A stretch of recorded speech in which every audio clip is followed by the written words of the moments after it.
Interest market में देखने को मिल रही है और जो रिसेंटली हमारे कुछ कॉल्स हैं उनमें अच्छा खासा मोमेंटम है। ग्लेनमार्क हम लगातार यहाँ पे रिकमेंड कर रहे हैं और स्टॉक ने 25% ज़्यादा रिकमेंड दिया है। और एम फाइनेंस हम जो फ्राइडे को 2 बजे के ट्रेड था उसमें यहाँ पे रिकमेंड किया है। और हमारा मानना है कि कहीं ना कहीं प्राइवेट बैंक और एनबीएफसी बीएफएसआई सेगमेंट इन सब में मोमेंटम है। तो आज के ट्रेड के लिए 2 स्टॉक मैंने सेलेक्ट किए हैं। पहला ट्रेड रहेगा आईसीआईसी बैंक पे। स्टॉक ने अच्छा खासा प्राइस कंसोलिडेशन के बाद में मोमेंटम देख रहा है। 50 दिन के मूविंग एवरेज के ऊपर होके और यहाँ पे लॉन्ग के बिल्टअप हो रहे हैं। नीचे में 350 की पुट में राइटिंग है और लास्ट ट्रेडिंग सेशन को वॉल्यूम के साथ मोमेंटम हुआ, आज भी फॉलो अप है। तो आईसीआईसी बैंक एक पहला ट्रेड रहेगा। 363 का स्टॉप लॉस, ऊपर में 380 385 तक के टारगेट रहेंगे। दूसरा ट्रेड यहाँ पे रहेगा उज्जीवन फाइनेंस।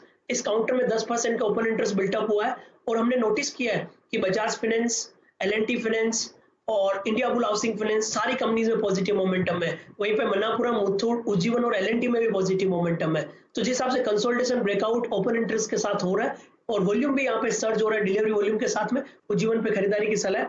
214 का स्टॉप लॉस, 240 तक के यहाँ पे टारगेट बनने चाहिए। ऑलराइट, तो देखिए ये वो स्टॉक्स हैं जिन पे एक्शन देखने को मिलेगा और टेलीकॉम शेयरों पर भी रखिएगा नजर। इस समय ब्रेकिंग न्यूज आ रही है, डीओटी ने ग्राहक वेरिफिकेशन के नियमों को आसान कर दिया है और ये अच्छी खबर है। टेलीकॉम कंपनियों के लिए पेनल्टीज के नियमों में ढील दी गई है। और असीम हमारे साथ जुड़ चुके हैं जो टेलीकॉम सेक्टर ट्रैक करते हैं सीएनबीसी आवाज पर। असीम बताइए पूरी जानकारी क्या है आपके पास? देखिए हेमंत, जो अभी ग्राहक वेरिफिकेशन के नियम है वो काफी कड़े हैं। टेलीकॉम कंपनियों के ऊपर पेनल्टी जो है बहुत बड़ी मात्रा में जो है वो लगाई जाती है।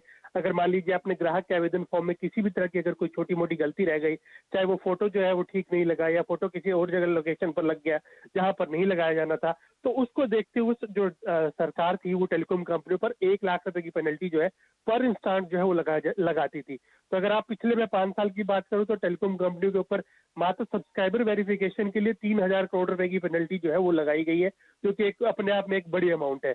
तो उसको देखते हुए जो टीडीसेट में टेलीकॉम कंपनी जो है पहुंची थी, तो टीडीसेट ने जो है सरकार को निर्देश दिए थे कि आप इसको कैटेगराइज कीजिए, आप पेनल्टी की मात्रा में जो है आप बताइए कि कौन सा ऑफेंस जो है वो काफी सीरियस है और कौन सा ऑफेंस जो है वो सीरियस नहीं है, उसके हिसाब से इसको कैटेगराइजेशन जो है वो कीजिए। तो सरकार ने वो नियमों में अब ढील जो है वो दे दी है।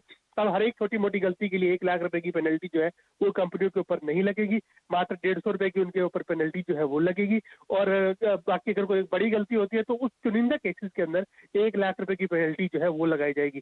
तो टेलीकॉम कंपनियों के लिए एक बहुत बड़ी राहत होगी, क्योंकि हर साल उनको करीबन 500 से 700 करोड़ रुपए जो है उनको पेनल्टी के तौर के ऊपर जो है सरकार को चुकाने पड़ते थे। तो उनके लिए एक बहुत बड़ी राहत यहाँ पर इस नए नए वेरिफिकेशन नियम से दिखती हुई नजर आ रही है।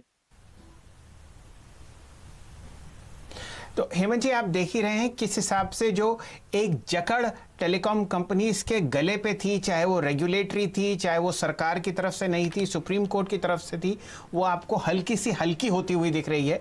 इसी वजह से आप भारती एयरटेल में पिछले हफ्ते बहुत अच्छा मूवमेंट देख रहे हैं। वोडाफोन आइडिया की हम लोग बहुत कम बात करते हैं, लेकिन यहाँ पर भी 3-4 दिन की गिरावट के बाद आपको एक अच्छा अप ट्रेंड आता हुआ दिखेगा। असीम जी, आप बहुत लंबे अरसे से टेलीकॉम ट्रैक कर रहे हैं, पिछले 15 साल से। ये बताइए, जो पिछला सुप्रीम कोर्ट की हेयरिंग थी जहां पर कोर्ट ने थोड़ी ढील दी है खासकर आइडिया सेल्युलर को, वहां पर अब आप कोई और खबर ला पा रहे हैं? वो जो जजमेंट आया था लगभग 350 पेजेस का, उसमें कोई ऐसी बात जो हमारे दर्शकों के लिए या इन्वेस्टर्स के लिए या ट्रेडर्स के लिए आइडिया सेल्युलर पर ज़रूरी होगी? देखिए, गुरुवार को सुप्रीम कोर्ट में इस मामले की जो सुनवाई हुई थी, तो सुप्रीम कोर्ट ने एक निर्देश जो है सबसे पहले टेलीकॉम कंपनियों को दिया था कि आप अगली सुनवाई के दौरान कुछ पेमेंट जो है जरूर कर दीजिए, ताकि पता लगे कि आप बोनाफाइड इन्वेस्टर, आप बोनाफाइड है और आप पेमेंट जो है वो करना चाहते हैं। तो अब टेलीकॉम कंपनियों के ऊपर, क्योंकि अगले मामले की अगली सुनवाई जो है वो जुलाई के तीसरे हफ्ते में होगी, तो टेलीकॉम कंपनियों के ऊपर थोड़ा दबाव रहेगा कि वो कोई पेमेंट जो है वो दूरसंचार विभाग के पास जमा करा दें, ताकि ये सर्टिफाई किया जा सके कि वो बोनाफाइड है। तो खासतौर पर जो एयरटेल है वो करीबन 18,000 करोड़ रुपए जो है जमा करा चुका है। वोडाफोन ने भी 6,854 करोड़ रुपए जो है वो जमा कराए हैं। तो वोडाफोन को भी एक बड़ी पेमेंट जो है वो जमा करानी पड़ेगी, ताकि सुप्रीम कोर्ट को लगे कि ये तो लोग, ये प्लेयर जो है वो जेन्युइन है और ये आगे पेमेंट जो है वो करेंगे। क्योंकि वहां पर वोडाफोन ने एक बार हाथ जो है वो खड़े कर दिए थे। वोडाफोन का कहना था कि उनके पास सैलरी देने के लिए पैसे नहीं है, वो पेमेंट जो है वो जमा नहीं करा सकते हैं। तो सुप्रीम कोर्ट ने ये भी पूछा था कि अगर 20 सालों में आप दिवालिया हो जाते हैं तब क्या होगा। तो उसके लिए ये कारण है कि जो अगर तो सुप्रीम कोर्ट का जो आदेश था उसमें साफ साफ ये कहा गया था कि अगर टेलीकॉम कंपनियां कुछ पेमेंट जमा कराती है तो हम उनको रिलैक्सेशन जो है वो दे सकते हैं। खासतौर पे कि 20 साल का वक्त जो है टेलीकॉम कंपनियां जो है वो मांग रही हैं। तो सुप्रीम कोर्ट अगली सुनवाई के दौरान दूरसंचार विभाग से भी कहेगा कि आप देखिए कि ये टेलीकॉम कंपनियां जो पेमेंट शेड्यूल दे रही है आपको ये पसंद है या नहीं है। तो दूरसंचार विभाग भी अपना जवाब जो है फाइल करेगा और उसके बाद जो है उसके देखने के बाद टेलीकॉम कंपनियों को वक्त थोड़ा सा जो है वो मिल सकता है। थोड़ी सी डील जो है सुप्रीम कोर्ट की तरफ से भी टेलीकॉम कंपनियों को मिल सकती है। चलिए, ये राय आपको मिल रही है वोडाफोन आइडिया पर।